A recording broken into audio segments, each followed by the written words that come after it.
opportunity to celebrate, even though the ramifications from a financial standpoint that would be handed down by the SEC. One of the unique things that Vanderbilt has kind of gotten it right is that Vanderbilt, and we noticed this when Missouri played there this year, and they had done it other times, Vanderbilt's game management staff held everybody back until Mizzou got off the court, and then the students go wild. And so then they avoid the financial penalty. So, credit to the athletic director at Vanderbilt and others that have done that. But, back to the series, it's just a fun series. And for me, the one thing that you lose when you change leagues, and, I think this is the third different league that I've been a part of now between the Big 8, Big 12, and now the SEC. But when you leave something like the Big 12 that you were a part of for so many years, Big 8 before it, you miss seeing friends, colleagues, the relationships that you've developed with others that are in your position. And so, that's the other charm about renewing a rivalry is, getting to see a Brian Haney, getting to see a David Lawrence, and, a Greg Gurley in basketball, and some of the other people that do a really good job in what they're doing at the University of Kansas. Mike, you're a super fan, aren't you? You care about this team. I can tell. We're supposed to, hey, it's a game. You win, you lose, you broadcast the game, you bring entertainment to people. But I know you care. Well, Vic, you have to, right? I mean, if you didn't, then why are you in the position? I was really blessed early on when I was at KMOX to have an opportunity to work with Jack Buck. And, Mr. Buck used to always say, call the game. Don't tell us what you think about the referees because you're not one. Don't tell us what you think about coaching decisions because you're not one. The people who are listening to the game are listening to call the play. And so call the play. But then the other side of that is that if you think about those who are listening to you, the majority of those people are Missouri fans. And so, I think you have to, on both sides, do it justice for the listener, that if somebody from Missouri makes a great play, you have to have an enthusiastic presentation. But if there's I think a great play on the other side too, you have to do the same thing. And I think back to the point I made earlier about kids making plays, and I think back to 1995 and being in Boise, Idaho, when Tyus Edney went the length of the court in 4.8 seconds. That was a kid making a play, and a classic example. And I think I think my call reflected that. And then speaking of calls, you talked about rushing the field. The last time you did for Missouri fans, there was that K-State 61-yarder with Harrison Mevis, and your call went pretty viral. What are some of your favorite moments you've gotten the call, or just your favorite calls in general? Because I love that type of stuff. Your Mevis call was great. What are some of your favorites? Man, Grant, you're putting me on the spot. No, that's a big-time question for a long time. It is. Not really from football, but basketball. I mean, he's got some big ones in so many games. Yeah, I mean, the triple overtime game when I first started doing this back, December of bragging rights. Missouri's finishing unbeaten in the Big 8 Conference in '94. Later that same season, when Eric Piakowski shot from half court at the current center, did everything but go in. Yeah. Different times that Missouri's been fortunate enough to win a conference tournament or late second wins in the NCAA tournament or in a conference tournament or over a rival. It's just there's a variety of different things. I mean, Shane Ray's scoop and score in the Cotton Bowl against Oklahoma State.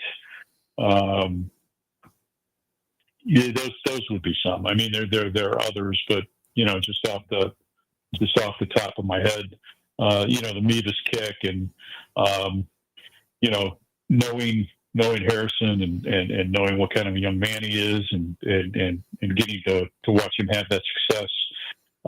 Blake Craig, and what he's done. I mean, there's a variety of different things, and seeing Brady Cook do what Brady Cook did,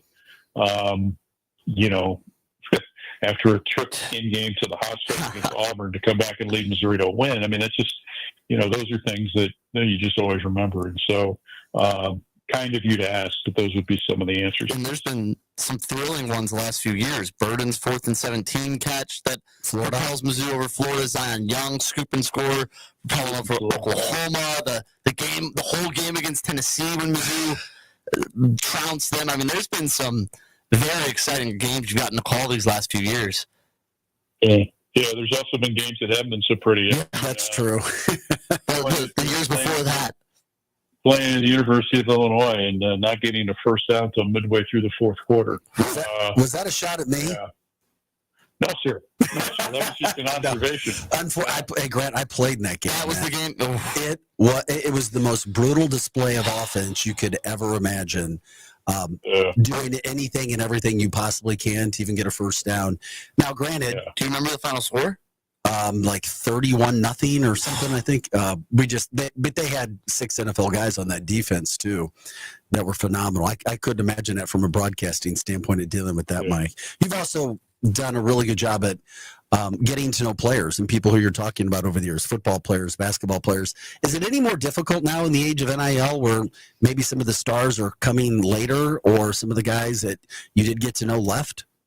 Yeah, that's a really good question. I mean, I have, other than signing day, when they had an event in St. Louis a few years ago, that's really the only interaction that I had with Luther Burden during his time at Missouri.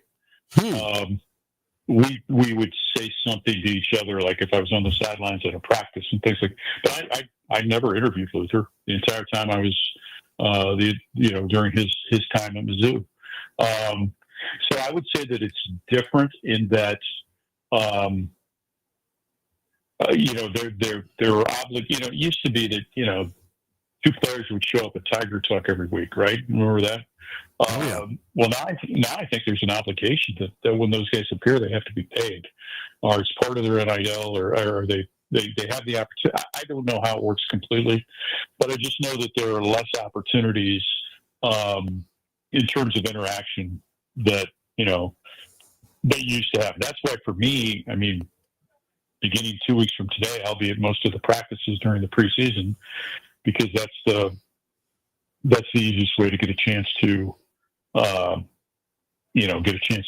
see guys and get a chance to get to know them a little bit. And when I say that, know them as players more than anything else. So yeah, I think it's changed. I think coaches are more protective of their players in this day and age.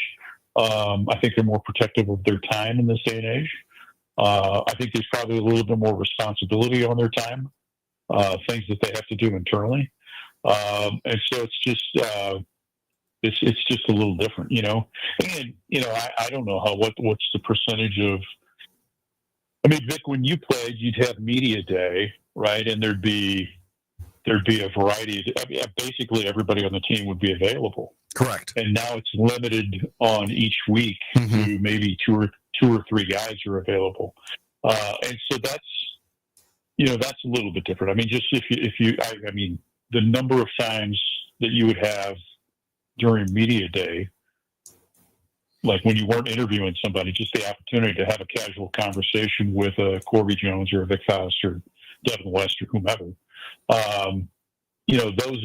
Those are things that just don't happen as much as they used to. Yeah, and I feel like, too, with Burden especially, I think there's only one time ever he was even made available for a post-game presser. So Luther was definitely a tough guy to track down for the Missouri media. Well, and again, I'm not casting aspersions on anyone. I'm just making the observation. That's the manner in which the business has changed. That's all. And you talk about going to the practices and stuff this season, getting ready for the season. What's your outlook on this Missouri team? Because there's a lot of question marks. We mentioned Luther Burden. He's in the NFL now. Brady Cook's in the NFL now. Theo Weiss. Like, there are a lot of new faces, especially offensively. What's this season outlook, you think, on July 14th? shaping up to be? Well, the biggest question obviously is the quarterback. Who's going to be the starter? Is it going to be Bo Perbula? Is it going to be Sam Horn? A couple of weeks ago, I had a chance to sit down with both of those guys and just really, really impressed with both of them, and the way that they handle circumstances. In terms of replacing Luther, I think they've done that with Kevin Coleman. I think that was a very important, acquisition, if you will, during the offseason. But I look at the wide receiver position, and I'm not really concerned about that because there was a lot of depth.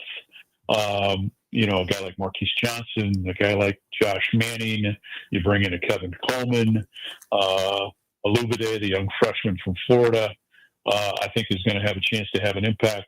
The tight end position, I think you're very solid there with, a healthy Brett Norfleet and Jordan Harris back, the young man that they're bringing in from as a transfer from Iowa. Offensive line, Connor Tollison's back. You've got to plug a couple of positions, the right tackle, left tackle positions, right guard position. I think the transfer from Michigan, Judice, is going to be fine. And then a running back, obviously getting Hardy, I think was huge. He I think will be a guy along with Jamal Roberts that'll be a steady tandem that you'll see in Tavoris Jones. And then on the defensive side of the football, I think Missouri's defense has got a chance to be really special. David Wilson's the first-round draft choice, a defensive end that came in from Georgia. People didn't get to see Darius Smith. I did in practice last year before Darius Smith went down. I mean, he's a different dude. Think about this. Guy's a beast. Zion Young is a legit 6'6", now 280. Wow. And runs, as we saw in the Oklahoma game. And they brought in experience in the secondary with Catalan and the Santana Banner kid from NIU. I think is going to be a kid that is going to play quite a bit. Dalen Cornell being back at one of the safety positions. You've got experience at the cornerbacks and safety position, linebacker. I think that it's going to be interesting to see the development this year. Of Jalen Marshall at a defensive tackle and Marquise Gracial at a defensive tackle to go with Chris McClellan and others. So I think they've got depth really at every position on the defensive side of the football. And so the schedule's favorable. Obviously it's a little weird, having 6 consecutive home games and then loaded with travel on the back end. I mean, not to whine, but November is from my perspective, is my least favorite month because of the crossover with football and basketball. Yep. Now you're gonna have travel in both sports. It's going to come into play, and so. But I mean, there's an opportunity, and hopefully, there was a wait list of more than 2,000 for season tickets. This is back in the spring. They already had a wait list of more than 2,000 for season tickets. The stadium obviously is not going to be as big as it was, from a capacity standpoint, because of the construction going on in the north end. And oh, by the way, that looks unbelievable. Yeah, phenomenal. And so it's going to be really cool. But you've got a string of consecutive sellouts, and you want to keep that thing rolling on Thursday night when you play Central Arkansas, because that's the one where you concern yourself a little bit, because I think the rest of the games people will get excited and sell out. And what do you see on this schedule that you said is favorable? The same as last season for the conference games. What are those big swing games? Is it the same 3 that we said last year were the important ones, that they lost all 3 of the South Carolina, Alabama, and A&M? Or are there some other ones too that would grow in concern of, if you lose this one, maybe you don't reach all your goals?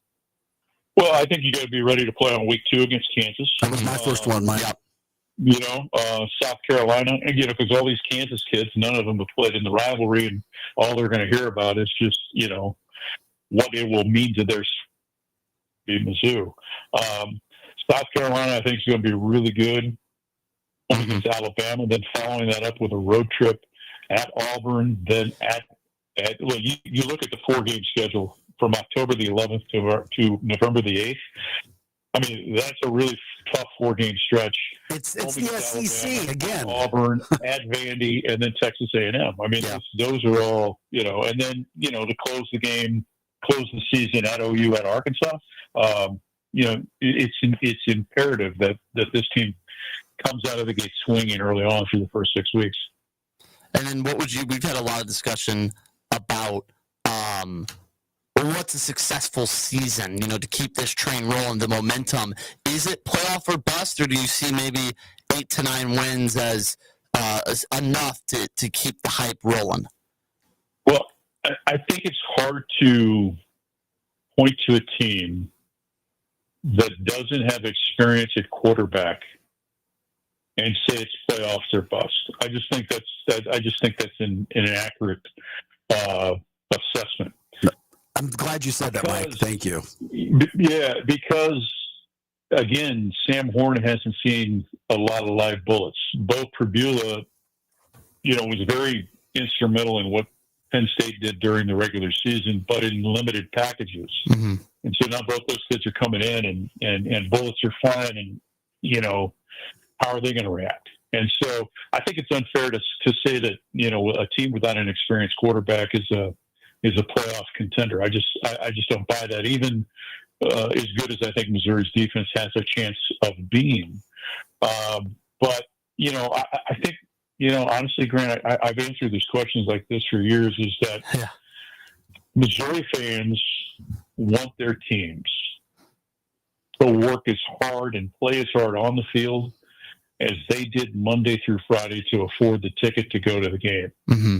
And if they do that, then I think everybody's happy. I mean, this is a team that, should win at a minimum 8 games. I just think they should. Even I agree.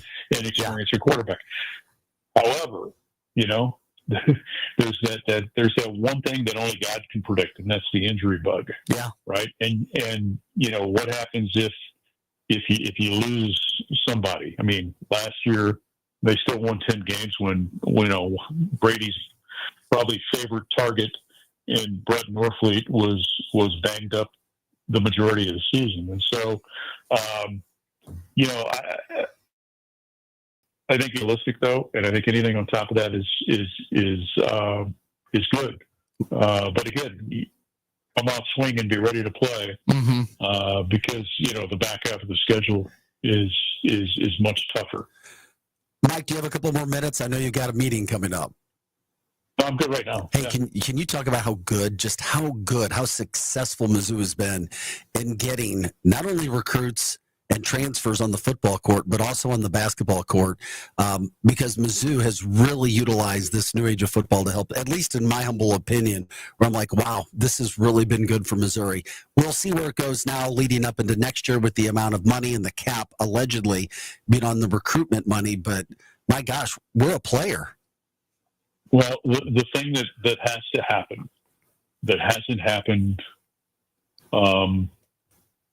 yet, is that you have to get the corporate community in the state of Missouri involved in Mizzou's NIL program. Mm-hmm. Corporate citizens in the state have got to become players in that space if you're going to keep pace with others, particularly in the Southeastern Conference, but I'd say even in other conferences such as the Big Ten and the Big 12. And so that's something that I know Laird Veach and Josh Pell, who's the general manager of Mizzou Sports Properties, I know they're all working hand in hand. There's a great NIL group in St. Louis that does a terrific job, but the corporate community has got to take ownership, and hopefully that happens. I can't stress how important that is moving forward. I think Eli Drinkwitz has always proven himself as a very good recruiter, a guy that can certainly get in the door. And then the ability to close, I think in this day and age comes down to a variety of different factors, including money and early opportunity in somebody's career. Dennis Gates, it's interesting. I've had a chance to watch his team practice a couple of times this summer, and they have completely transitioned from a guard-oriented team to a bigs-oriented team. Maybe the tallest team in college basketball with, 7'5" Trent Burns and 7' Ron Phillips and 6'11" Trent Pierce and 6'11" Javon Porter and 6'11" Luke Northup and that's crazy 9-inch Mark Mitchell and the young Randall kid who played at Vashon before going to a prep school. There were some services that had him listed at 6'7" and he's every bit of 6'9". And so there's but you look at it and it's not a strange chain of events, if you will, because look at what Leonard Hamilton had at Florida State. Mm-hmm. It was kind of a bigs-oriented team, and so so that's the one thing. I mean, it's going to be fun to watch them play. I think it's going to be interesting to see as Anthony Robinson continue to develop as a point guard. Already a very good defender, but can his offense become more consistent? Can Mark Mitchell become, I think, more consistent as a finisher around the rim and maybe become a better three-point shooter? Can Jacob Cruz become a better shot selection guy? Take good shots, make good shots guy? Unbelievable range and unbelievable confidence, but, took some very questionable shots, I thought, throughout the course of the last season. And so those are just a couple of things. I think Sean Phillips changes things. An athletic big that from a numbers standpoint does freakish things with, at 7 feet in terms of, his vertical jump and his explosiveness and things like that. And so, it's going to be fun to watch. And again, it's just a complete transformation from what they've done under the first, 3 seasons under Coach Gates. And it's interesting you say that because I've been saying this feels like the first team that really totally fits Gates's mentality, like for his perfect team. Big, versatile bigs with long, lengthy guards up top and some shooting mixed in there. It feels like this is what we could come to see as a prototypical Dennis Gates team. Yeah, and again, what do we know in a young coach's career what exactly a prototypical Dennis Gates type team is? Less than 10 years into his career. I think that's something that's still being defined as he coaches.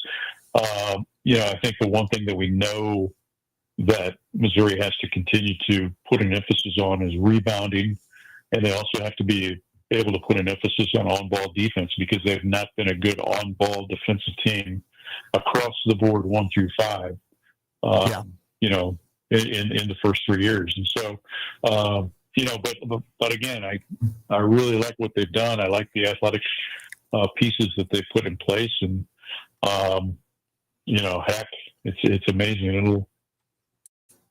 I think their summer practice is in next week, and then they're home for a while before coming back for the start of school. And then here we go.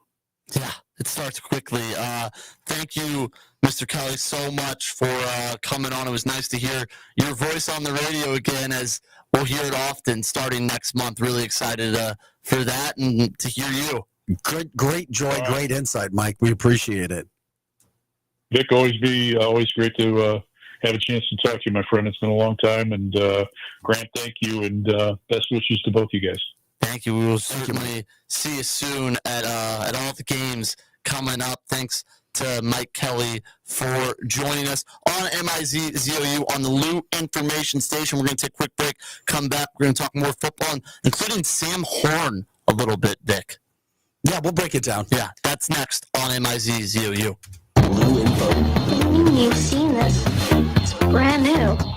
Are you online? Oh, hey. Oh, so you're new here. All right, let's get cracking. Okay, then maybe you should check out our website. You're insane. Well, you download songs illegally from the internet. NewInfo.com. NewInfo.com. The New Information Station. 590 AM KLRS. Wind River, St. Louis. Origin story begins. If you've been thinking about improving your smile, now's the perfect time. Hi, I'm Dr. Otto from Otto Orthodontics. We offer free consultations visualizations, the newest techniques, and treatment that's faster, more comfortable, and tailored just for you, whether it's Invisalign, braces, whitening, or even Botox. We're Missouri's #1 Invisalign provider with 5 convenient locations. And here's something special. Mention this ad when you call to schedule your free consult, and you'll get a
Mizzou sports and been around a time or two. A little bit. It's good to see you. You and I normally see each other on a social environment. It's good to see you. We'll reacquaint that. Yeah, We'll do that. Promise? I promise. Man, I got 3 days off, man. I'm like roving the streets about now, man. Well, Mike had the ultimate question was just asked you by Grant in the break. What a marathon yesterday with the Cardinals. Oh, man. My God. So, what was Major League Baseball doing? I don't know to talk about. They wanted to get the game in because they didn't want to have to reschedule and come back to St. Louis. And ironically, we had 4 mutually open dates between the Cardinals and the Braves in September. And 2 of them were they would be coming from Chicago or going to Detroit. So it would have been an easy, but they decided, no, we're going to let you stay. And you know what? It worked out. You won? Yeah, we won. And it was sad. Holly Mama got thrown out in the 9th inning. I said, "Oh no, you gotta stay. You gotta stay." It screwed up everybody's travel plans. I didn't really have any, so I'm here, and I'm going to visit with Tony La Russa here in just a bit to talk about his event coming up on Wednesday. But yeah, it was good. It was a long day, but I know you guys are talking Mizzou, and you and I were talking about a guy that I've known since high school, Chip Powell, who played in Mizzou, really good defensive back. He was a hell of a player at Vianney. And at one point, Chip Powell might have been the best running back in St. Louis. And I remember I went to a school called DeAndre's, which is closed now. And Chip was averaging like 180 yards a game rushing. And our coach was like, we got a problem. We got a problem this week. We got to figure out how to stop Chip Powell. I said, he ain't getting 180 on me. And I remember we had, and Vic, you can probably remember the 53 Monster Man. I was a rover. So everywhere Chip went, I followed him. Yeah. Even to the sideline one time. And he didn't get 180 against us, but it was us. It wasn't just me. But, man, what a good player. And I remember the team he played on, they were undefeated and didn't go to the playoffs because they had a point system there. Silly rule. And so the following year, they played the state champions. It was either Jeff City or Columbia Hickman, and he opened up the game with a 92-yard kickoff return. And of course, and they beat the brakes off that team just to prove a point. And they were loaded, man. They had a guy, the best high school football player I've ever seen. His name was Gerald Chambers. He was only guy, if I'm not mistaken, the only guy that was all-state both ways. Where did he end up playing college? He went to Tulsa and had a kidney ailment and never stepped on the field. Wow. Yeah. Who's the best player you ever played against? Gerald Chambers. Oh, you played against him too? Okay. I still have things thinking about him. But he was a good player. Everybody was recruiting him, and he ended up going to Tulsa and took a physical, and he found out he had a problem, and he never played. But he was as good of a player in St. Louis as we've ever seen. But Chip was an outstanding player at Mizzou. He had a good run there, and we lost him over the weekend. Howard Richards called me, and Howard stays in touch with everybody, and he was telling me, because he played with him at Mizzou, and just a dynamic player, and he'll certainly be missed. Mike, if you could, we have you here for a second. You're a baseball kind of I'm an everything guy. We got one of those guys at Mizzou. His name's Sam Horn, battling quarterback job. But also, this baseball side, you got a guy that's throwing upper 90s. Yeah. In the SEC. It's a good question, and I was talking to Eli about him not long ago, and I think maybe his future maybe is football. Because there's a lot of guys that throw mid-90s in baseball. And I know he got out to a good start early in the baseball season and had a decent season, but he didn't get drafted yesterday. Yeah. And I think teams are still trying to figure out what does he want to do. Now, he hasn't had a real taste of football yet, and the competition with he and the young man from Penn State, that's going to be interesting. Yeah, both because they're different guys. Sam is a thrower. The other guy is kind of a combo. So that's going to be interesting to see how that meshes with the big picture, what Mizzou's offense is going to look like. Do you think that's maybe already written in the stars a little bit? You don't spend $1.2 million on a guy and not. I feel like Bo he's got to be the starter, don't you? I'm curious about that. The way they throw money around now, man, who knows? Yeah. How much you think he'd have made when they were paying? Who? Me? Yeah. Oh, nothing. I'm sorry, Vic. Free tissues. Yeah, I wish. With the McDonald's bag. With Sam Horn and his agent and his family, I thought they did this on purpose. I thought they said, listen, if we get drafted in the first 100, we're going baseball. That was my gut feeling. Yeah. Trying to let them know, listen. It is fair. That's why I think Bo Prabula is going to be the starter for Mizzou. Unless I don't know, man. You know, you have. You know, Sam is familiar with the offense. You know, he's running at a couple springs, and so Sat in the same quarterback room for a while. and so that may give him just a little bit of an edge. But here's my thing: the young man they brought in from Penn State. Did anybody see Penn State's offense last year? It's pretty good. They didn't have one. It was okay with Aller. Yeah, but I mean, They threw to their tight end a lot. They're saying that he wasn't good enough with an okay offense. yeah, what's he going to do right now? It's easy to say he may have more weapons to work with. Well, he may be given more of an opportunity. To that too. It's the challenge that you have now in college sports. You have to be a quick learner, and as a coach, you have to be a quick coach. You really need junior college coaches on your sideline who can only have a guy for a brief period of time. It's a good idea. And you also have to maybe reduce the playbook a little bit because, you know, normally when you walk into a program, you know what this is like. You know, you have a playbook and you kind of get used to it over time. Now, I mean, because you may only be there a year or they bring in somebody else. So if you can't digest this playbook in a reasonable period of time and be able to apply it on the field, it's going to be hard. It's going to be hard, and coaches have to figure that out too. That's a good point, Grant. Not only the playbook, but it changes from week to week, depending on who your opponent is as well. I mean, throw this into the equation. Most of these playbooks are kind of the same. It's the terminology that you have to be able to get used to.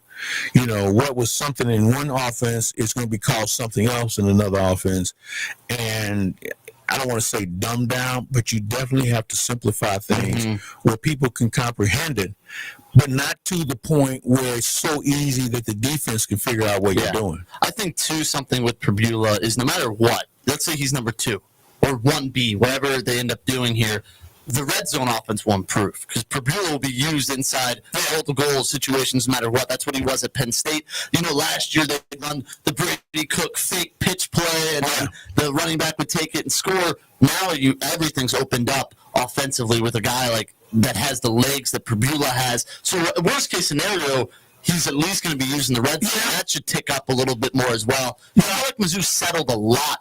You're right. But I think also knowing that he has that capability, I think it opens up the offense even more because the first thing is, what is he going to do? Yeah. Now you can play off of him with different options. If he's the starter, if he's a starter, or if you bring him in for red zone. They're both going to play. I agree with you. They're both going to play against Central Arkansas, and I think they're both going to play against Kansas if they're both healthy. Was it 2 years ago where Cook played the first half and Horn played the second half against South Dakota? And that was the most manufactured, in my opinion, quarterback battle ever. I think it was Cook's job from the get-go.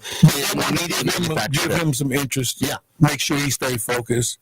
That 2-quarterback system, I can't remember when it actually worked. If you got 2, you got 0. Exactly. Yeah. But, you know, because of the schedule, you might be able to get away. I think what you'll see is an audition for the first 2 or 3 games. We got Kansas Week 2, though. It's Kansas, man. Come on. Sure. Come on, dude. You can't be, you got to have to be in place for that game. Mike, they're bringing back a pretty good football team, but if you want to accomplish the goals that you need to at Mizzou in the SEC, you can't be worried about losing to Kansas. I agree.